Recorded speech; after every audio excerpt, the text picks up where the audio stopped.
ਵਾਹਿਗੁਰੂ ਜੀ ਕਾ ਖਾਲਸਾ ਸ਼੍ਰੀ ਵਾਹਿਗੁਰੂ ਜੀ ਕੀ ਫਤਿਹ। ਬੀਬੀ ਬਸੰਤ ਲਤਾ ਇੱਕ ਖੱਤਰੀਆਂ ਦੀ ਲੜਕੀ ਸੀ। ਇਸ ਦੀ ਮਾਂ-ਬਾਪ ਗੁਰੂ ਘਰ ਦੇ ਬਹੁਤ ਸ਼ਰਧਾਲੂ ਸਨ। ਇਹ ਪਰਿਵਾਰ 10 ਨੌਹਾਂ ਦੀ ਕਿਰਤ ਕਰਕੇ ਬਹੁਤ ਹਿੱਸਾ ਗੁਰੂ ਘਰ ਭੇਜ ਦਿੰਦੇ। ਬੜਾ ਪਰਮਾਤਮਾ ਪਰਿਵਾਰ ਸੀ। ਬਸੰਤ ਲਤਾ ਇਹਨਾਂ ਦੀ ਤੀਜੀ ਲੜਕੀ ਸੀ। ਇਹ ਮਾਪਿਆਂ ਨਾਲ ਗੁਰੂ ਘਰ ਆ ਝਾੜੂ ਤੇ ਲੰਗਰ ਦੀ ਸੇਵਾ ਕਰਦੀ ਸੀ। ਸੇਵਾ ਕਰਦੀ, ਸਿਮਰਨ ਕਰਦੀ ਰਹਿੰਦੀ। ਇਸ ਸੁੰਦਰ ਸਰੀਰ ਵਿੱਚ ਪਵਿੱਤਰ ਆਤਮਾ ਸਾਬੀ ਬੈਠੀ ਸੀ। ਅੰਮ੍ਰਿਤ ਵੇਲੇ ਉੱਠ ਇਸ਼ਨਾਨ ਕਰਕੇ ਨਿਤਨੇਮ ਕਰ, ਦੀਵਾਨ ਵਿੱਚ ਕਥਾ ਕੀਰਤਨ ਸਰਵਣ ਕਰ। ਬਾਕੀ ਸਮਾਂ ਉੱਥੇ ਕਈ ਕਿਸਮ ਦੀ ਸੇਵਾ ਕਰਦੀ, ਨਾ ਅੱਕਦੀ ਤੇ ਨਾ ਥੱਕਦੀ। 16 ਸਾਲਾਂ ਦੀ ਮੁਟਿਆਰ ਹੋ ਗਈ। ਇਸ ਦੇ ਮਾਪਿਆਂ ਗੁਰੂ ਗੋਬਿੰਦ ਸਿੰਘ ਜੀ ਪਾਸੋਂ ਇਸ ਦੇ ਵਿਆਹ ਕਰਨ ਬਾਰੇ ਵਿਚਾਰ ਪੁੱਛੀ ਤਾਂ ਉਹਨਾਂ ਕਿਹਾ, ਇਸ ਦਾ ਵਿਆਹ ਕਰ ਦੇਣਾ ਚਾਹੀਦਾ ਹੈ। ਜਦੋਂ ਬਸੰਤ ਲਤਾ ਨੂੰ ਇਸ ਵਿਆਹ ਦੇ ਵਿਚਾਰ ਦਾ ਪਤਾ ਲੱਗਿਆ ਤਾਂ ਇਸ ਨੇ ਆਪਣੇ ਮਾਪਿਆਂ ਨੂੰ ਤਾੜਨਾ ਕਰਦਿਆਂ ਕਿਹਾ ਕਿ ਮੈਂ ਕੁਆਰੀ ਰਹਿ ਕੇ ਗੁਰੂ ਘਰ ਦੀ ਸੇਵਾ ਕਰਨੀ ਚਾਹੁੰਦੀ ਹਾਂ। ਜੇ ਮੇਰਾ ਜ਼ਬਰਦਸਤੀ ਵਿਆਹ ਕਰਨ ਦੀ ਕੋਸ਼ਿਸ਼ ਕੀਤੀ ਤਾਂ ਮੈਂ ਕੁਝ ਖਾ ਕੇ ਮਰ ਜਾਵਾਂਗੀ। ਇਹ ਪਵਿੱਤਰ ਵਿਚਾਰਾਂ ਦੀ ਧਾਰਨੀ ਸੀ ਤੇ ਮਾਤਾ ਸਾਹਿਬ ਕੌਰ ਪਾਸ ਰਹਿ ਉਹਨਾਂ ਦੀ ਸੇਵਾ ਕਰਨੀ ਚਾਹੁੰਦੀ ਸੀ। ਜਦੋਂ ਬਸੰਤ ਨੂੰ ਪਤਾ ਲੱਗਾ ਕਿ ਉਸ ਦੇ ਮਾਪੇ ਉਸ ਦੇ ਇਸ ਪਵਿੱਤਰ ਵਿਚਾਰਾਂ ਵਿਰੁੱਧ ਡਟ ਗਏ ਹਨ ਤਾਂ ਉਹ ਭੱਜ ਕੇ ਮਾਤਾ ਸਾਹਿਬ ਕੌਰ ਪਾਸ ਆ ਗਈ। ਮਾਤਾ ਜੀ ਦੇ ਪਵਿੱਤਰ ਚਰਨ ਪਕੜ ਹੰਝੂਆਂ ਨਾਲ ਭਿਓ ਦਿੱਤੇ। ਮਾਤਾ ਜੀ ਨੂੰ ਕਿਹਾ ਕਿ ਉਹ ਉਸ ਦੇ ਮਾਪਿਆਂ ਨੂੰ ਉਸ ਦਾ ਵਿਆਹ ਕਰਨ ਤੋਂ ਰੋਕਣ। ਆਖਰ ਮਾਤਾ ਜੀ ਨੇ ਉਸ ਦੇ ਮਾਪਿਆਂ ਨੂੰ ਉਸ ਦੀ ਸ਼ਾਦੀ ਕਰਨੋਂ ਵਰਜ ਦਿੱਤਾ ਤੇ ਘਰ ਨਾ ਜਾਣ ਦਿੱਤਾ। ਮਾਤਾ ਜੀ ਦੇ ਬੜੇ ਪ੍ਰੇਮ ਤੇ ਸ਼ਰਧਾ ਨਾਲ ਸੇਵਾ ਕਰਦੀ।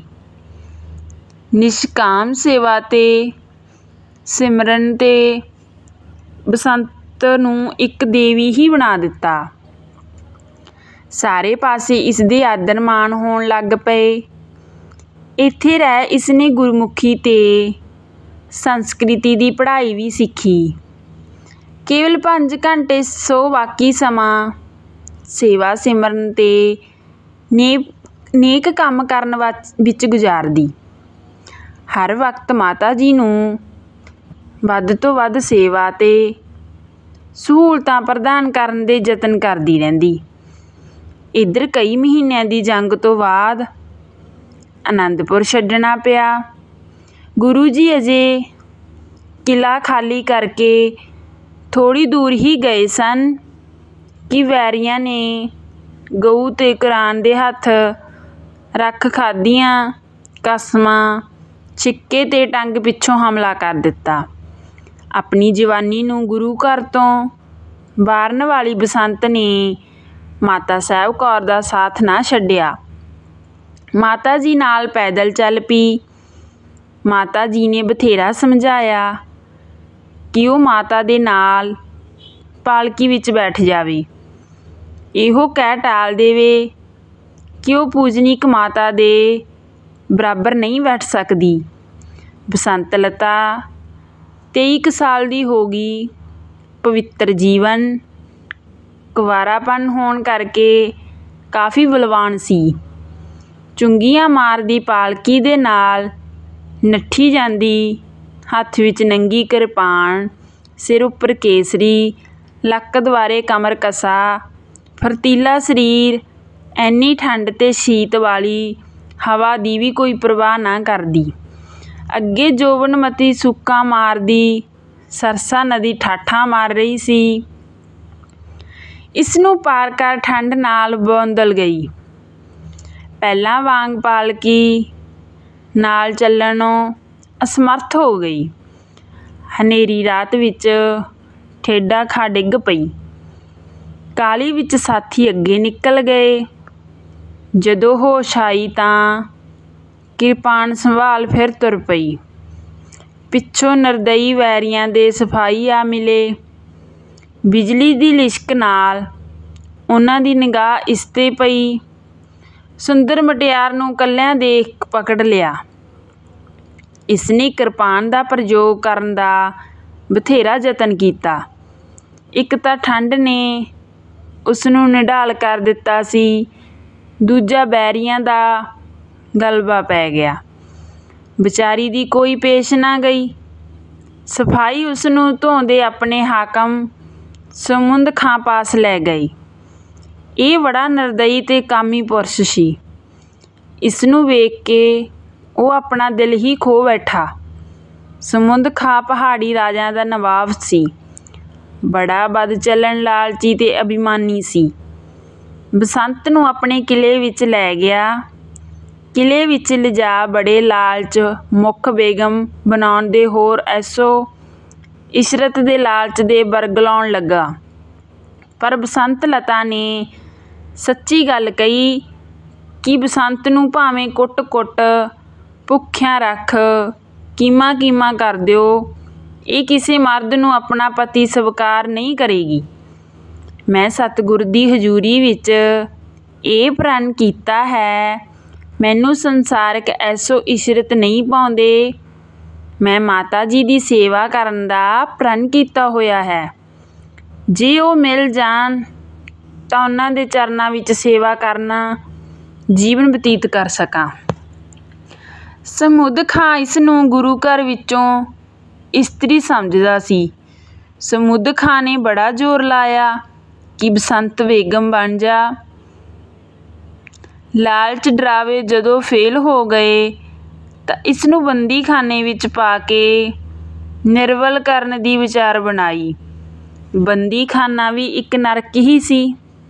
ਸਲਾਬੀ ਥਾਂ, ਘੁੱਪ, ਹਨੇਰਾ, ਅੰਦਰ ਕੀੜੇ ਮਕੌੜੇ, ਚੂਹੇ, ਕਿਰਲੀਆਂ, ਅਨੇਕ ਹੋਰ ਜੀਵ। ਇਸ ਵਿੱਚ ਇੱਕ ਪੱਥਰ ਦਾ ਉੱਚਾ ਥੜਾ ਬਣਿਆ ਹੋਇਆ ਸੀ, ਜਿਸ ਉੱਪਰ ਬੈਠਿਆ ਜਾ ਤਾਂ ਸਕਦਾ ਸੀ।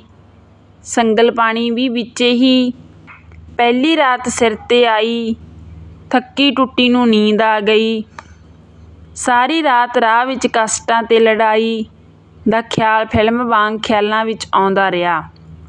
ਜਦੋਂ ਮਾਤਾ ਸਾਹਿਬ ਕੌਰ ਦਾ ਵਿਛੋੜਾ ਯਾਦ ਆ ਗਿਆ, ਸੁਪਨੇ ਵਿੱਚ ਬੜਬੜਾਉਣ ਲੱਗੀ, ਮਾਤਾ ਜੀ ਮੈਨੂੰ ਛੱਡ ਕੇ ਨਾ ਜਾਇਓ। ਕਰਦੀ ਉੱਠ ਕੇ ਪੁੱਜੀ ਤਾਂ ਬੰਦੇ ਦੀ ਪੱਥਰ ਦੀ ਕੰਧ ਨਾਲ ਸਿਰ ਜਾ ਵੱਜਾ। ਸੱਟ ਲੱਗੀ ਤਾਂ ਹੋਸ਼ ਵਿੱਚ ਆਈ ਤਾਂ ਪਤਾ ਲੱਗਾ ਕਿ ਮੈਂ ਕੈਦ ਵਿੱਚ ਹਾਂ। ਉੱਥੇ ਹੀ ਦੋਵੇਂ ਹੱਥ ਜੋੜ ਕੇ ਸਤਿਗੁਰੂ ਜੀ ਚਰਨਾਂ ਵਿੱਚ ਧਿਆਨ ਕਰ ਅਰਦਾਸ ਬੇਨਤੀ ਕਰਨ ਲੱਗੀ, ਹੇ ਸੱਚੇ ਪਾਤਸ਼ਾਹ, ਕਲੰਗੀਆਂ ਵਾਲੇ ਦਿਆਲੂ ਪਿਤਾ, ਦਾਸੀ ਨੂੰ ਤਾਂ ਤੇਰਾ ਹੀ ਆਸਰਾ ਹੈ। ਮੈਂ ਭੋਲੇ ਪਾਪ ਪ੍ਰਣ ਕਰ ਲਿਆ ਸੀ ਕਿ ਤੇਰੇ ਚਰਨਾਂ ਵਿੱਚ ਜੀਵਨ ਬਤੀਤ ਕਰਾਂਗੀ, ਮਾਤਾ ਜੀ ਦੀ ਸੇਵਾ ਕਰਾਂਗੀ, ਗੁਰੂ ਘਰ ਦੇ ਜੂਠੇ ਬਰਤਨ ਮਾਂਜਾਂਗੀ ਤੇ ਸੰਗਤ ਦੇ ਜੋੜੇ ਝਾੜ ਜਨਮ ਸਫਲ ਕਰਾਂਗੀ। ਕੀ ਭਾਣਾ ਵਰਤਾ ਦਿੱਤਾ, ਸਾਰੇ ਵਿਛੜ ਗਏ, ਮੈਨੂੰ ਕੱਲੀ ਨੂੰ ਛੱਡ ਗਏ। ਮੇਰਾ ਰੂਪ ਤੇ ਜਵਾਨੀ ਹੀ ਮੇਰਾ ਵੈਰੀ ਬਣ ਗਿਆ। ਮੈਨੂੰ ਤਾਂ ਮੇਰੀ ਪਵਿੱਤਰਤਾ ਨੂੰ ਬਚਾਓ। ਮੇਰਾ ਧਰਮ ਚੱਲਿਆ, ਜੇ ਕਿਤੇ ਮੇਰਾ ਨਰਕਾਂ ਵਿੱਚ ਵਾਸਾ ਨਾ ਹੋਵੇ। ਹੇ ਜਗਤ ਰੱਖਿਆ ਏ, ਦੀਨ ਦਿਆਲੂ ਪ੍ਰਭੂ ਲੱਜਿਆ ਰੱਖਿਓ। ਰਾਖਣ ਹਾਰੇ ਰਾਖੋ ਆਪ, ਸਗਲ ਸੁਖਾ ਪ੍ਰਭ ਤੁਮਰੇ ਹਾਥ। ਇਸ ਤਰ੍ਹਾਂ ਪਰਮਾਤਮਾ ਅੱਗੇ ਲਿਲੜੀਆਂ ਤੇ ਰਹੀ ਸੀ ਕਿ ਪ੍ਰਭੂ ਮੇਰੀ ਸਹਾਇਤਾ ਕਰੋ। ਇਸ ਤਰ੍ਹਾਂ ਆਪਣੇ ਨਾਲ ਹੀ ਗੱਲਾਂ ਕਰ ਰਹੀ ਸੀ ਕਿ ਕਦ ਖੜ ਹਿੰਦੂ ਤੀਵੀਂ ਦੀਵਾ ਲੈ ਕੇ ਬੰਦੀਖਾਨੇ ਦੇ ਬੂਹੇ ਅੱਗੇ ਆ ਖਲੋਤੀ ਤੇ ਕਹਿਣ ਲੱਗੀ ਕਿ ਉਹ ਹਿੰਦੂ ਹੈ। ਉਸਨੂੰ ਖਾਨ ਬਹਾਦਰ ਨੇ ਉਸ ਲਈ ਰੋਟੀ ਪਕਵਾ ਕੇ ਕੱਲੀ ਰੋਟੀ ਖਾ ਲੈ। ਬਸੰਤ ਲਤਾ ਨੇ ਬੜਾ ਟਾਲਿਆ, ਪਰ ਬੁੱਢੜੀ ਨੇ ਉਸ ਨੂੰ ਰੋਟੀ ਖਾਣ ਲਈ ਮਜਬੂਰ ਕਰ ਹੀ ਦਿੱਤਾ। 2-3 ਦਿਨ ਦੀ ਭੁੱਖੀ ਨੇ ਰੋਟੀ ਖਾਧੀ ਤੇ ਅੰਦਰ ਦਾ ਪੱਥਰ 'ਤੇ ਲੇਟੀ। ਚੰਦਰਪ੍ਰਭਾ ਹਿੰਦੂ ਤੀਵੀਂ ਨੂੰ ਅਜੇ ਥੋੜ੍ਹਾ ਚਿਰ ਗਈ ਨੂੰ ਹੋਇਆ ਸੀ ਕਿ ਸਮੁੰਦ ਖਾਨ ਬੰਦੀਖਾਨੇ ਵਿੱਚ ਜਾ ਵੜਿਆ। ਆਉਂਦਿਆਂ ਹੀ ਬਸੰਤ ਨੂੰ ਕਿਹਾ ਹੈ, ਸੁੰਦਰਤਾ ਦੀ ਦੇਵੀ, ਮੈਨੂੰ ਅਫਸੋਸ ਹੈ ਤੈਨੂੰ ਇਸ ਕਾਲ ਕੋਠੜੀ ਵਿੱਚ ਸੁੱਟਣਾ ਪਿਆ। ਮੈਨੂੰ ਦੱਸੋ ਮੇਰੇ ਵਿੱਚ ਕੀ ਐਬ ਹੈ? ਤੇਰੇ ਸਾਥੀ ਤੇ ਗੁਰੂ ਦਾ ਪਰਿਵਾਰ ਖਤਮ ਕਰ ਦਿੱਤਾ ਗਿਆ। ਤੇਰਾ ਹੁਣ ਕੋਈ ਆਸਰਾ ਨਹੀਂ ਰਿਹਾ। ਤੂੰ ਇਕੱਲੀ ਹੀ ਰਹੀ ਕਰੇਂਗੀ। ਕਿੱਥੇ ਜਾਵੇਂਗੀ? ਤੈਨੂੰ ਸਭ ਸੁੱਖ ਆਰਾਮ ਅਰਪਣ ਕੀਤੇ ਜਾਣਗੇ। ਬਸੰਤ ਨੇ ਕਿਹਾ ਕਿ ਮੈਂ ਇੱਕ ਵਾਰੀ ਨਹੀਂ ਕਈ ਵਾਰੀ ਕਿਹਾ ਕਿ ਮੈਂ ਖੁਦਾ ਨੂੰ ਹਾਜ਼ਰ ਨਾਜ਼ਰ ਜਾਣ ਕੇ ਕਸਮ ਖਾਧੀ ਹੈ ਕਿ ਮੈਂ ਕਿਸੇ ਨੂੰ ਪਤੀ ਨਹੀਂ ਬਣਾਂਗੀ ਤੇ ਨਾ ਹੀ ਕੋਈ ਬੁਰਾ ਐਬ ਕਰਨਾ ਏ। ਮੈਨੂੰ ਪਵਿੱਤਰ ਰਹਿਣ ਦਿਓ। ਮੈਨੂੰ ਆਪਣੀ ਭੈਣ ਸਮਝੋ। ਮੇਰੇ 'ਤੇ ਦਇਆ ਕਰੋ, ਧਰਮ ਕਰੋ। ਸਦਾ ਖੁਸ਼ ਪਾਸੋਂ ਡਰਨਾ ਚਾਹੀਦਾ ਏ। ਮੈਂ ਇੱਕ ਇਸਤਰੀ ਹਾਂ ਤੇ ਨਿਰਬਲ ਹਾਂ। ਇਸ ਨਿਰਬਲਤਾ ਦਾ ਲਾਭ ਨਾ ਉਠਾਇਓ। ਖੁਦਾ ਮੰਦਾ ਚੰਗਾ ਸਭ ਕੁਝ ਦੇਖਦਾ ਏ। ਪਾਪ ਕਰਕੇ 2 ਜੱਖ ਦੀ ਅੱਗ ਵਿੱਚ ਨਾ ਸੜਿਓ। ਸਮੁੰਦ ਖਾਂ ਨਸ਼ੇ ਵਿੱਚ ਅੰਨਾ ਹੋਇਆ ਪਿਆ ਸੀ। ਕਹਿਣ ਲੱਗਾ ਕਿ ਇਉਂ ਨਾ ਮੰਨੇਗੀ ਮੈਂ ਧੱਕੇਸ਼ਾਹੀ ਕਰਾਂਗਾ। ਬੀਬੀ ਬਸੰਤ ਲਤਾ ਬੋਲੀ, ਕੌਣ ਹੈ ਮੇਰੇ ਨਾਲ ਧੱਕੇਸ਼ਾਹੀ ਕਰਨ ਵਾਲਾ? ਮੇਰਾ ਸਤਿਗੁਰੂ ਮੇਰੇ ਧਰਮ ਦਾ ਰਾਖਾ ਹੈ। ਅਕਾਲ ਪੁਰਖ ਮੇਰੇ ਜਿਹੀਆਂ ਅਬਲਾਵਾਂ ਦੀ ਬੇਨਤੀ ਸੁਣ ਰੱਖਿਆ ਕਰਦਾ ਹੈ। ਕੰਨ ਖੋਲ੍ਹ ਕੇ ਸੁਣ ਲੈ। ਮੈਨੂੰ ਹੱਥ ਲਾ ਕੇ ਆਪਣਾ ਸਤਿਆਨਾਸ ਨਾ ਕਰ ਦੇਵੀਂ। ਮੈਂ ਬਿਜਲੀ ਹਾਂ, ਚੰਡੀ ਹਾਂ। ਮੇਰੀ ਪਵਿੱਤਰਤਾ ਸੱਚੀ ਹੈ। ਕੋਈ ਮਨੁੱਖ ਮੇਰੇ ਤਨ ਨੂੰ ਹੱਥ ਨਹੀਂ ਲਾ ਸਕਦਾ। ਸਮੁੰਦ ਖਾਨ ਬੋਲਿਆ, ਸਤਿਗੁਰੂ ਤੇਰਾ ਆਪਣੀ ਰਾਖੀ ਨਾ ਕਰ ਸਕਿਆ, ਤੇਰੀ ਕੀ ਰੱਖਿਆ ਕਰੇਗਾ?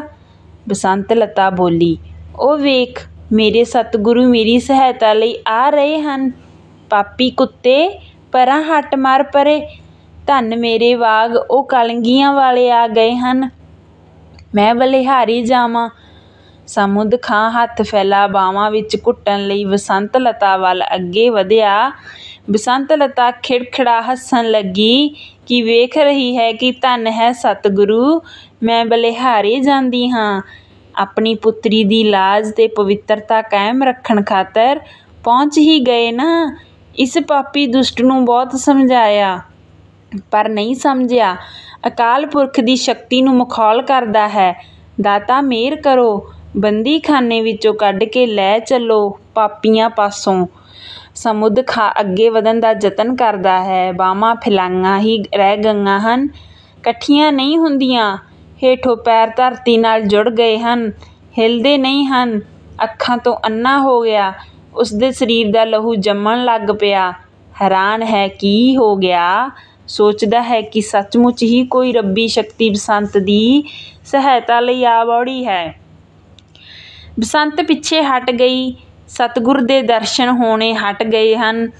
ਉਹ ਗੁਰੂ ਜੀ ਦਾ ਜਸ ਸਤਨਾਮ ਵਾਹਿਗੁਰੂ ਦਾ ਜਾਪ ਕਰਨ ਲੱਗੀ। ਸਮੁੰਦ ਖਾਂ ਸਭ ਕੁਝ ਸੁਣ ਰਿਹਾ ਹੈ, ਦਿਖਾਈ ਕੁਝ ਨਹੀਂ ਦਿੰਦਾ। ਬਾਹਾਂ ਉਸੇ ਤਰ੍ਹਾਂ ਆਕੜੀਆਂ ਹੋਈਆਂ ਹਨ।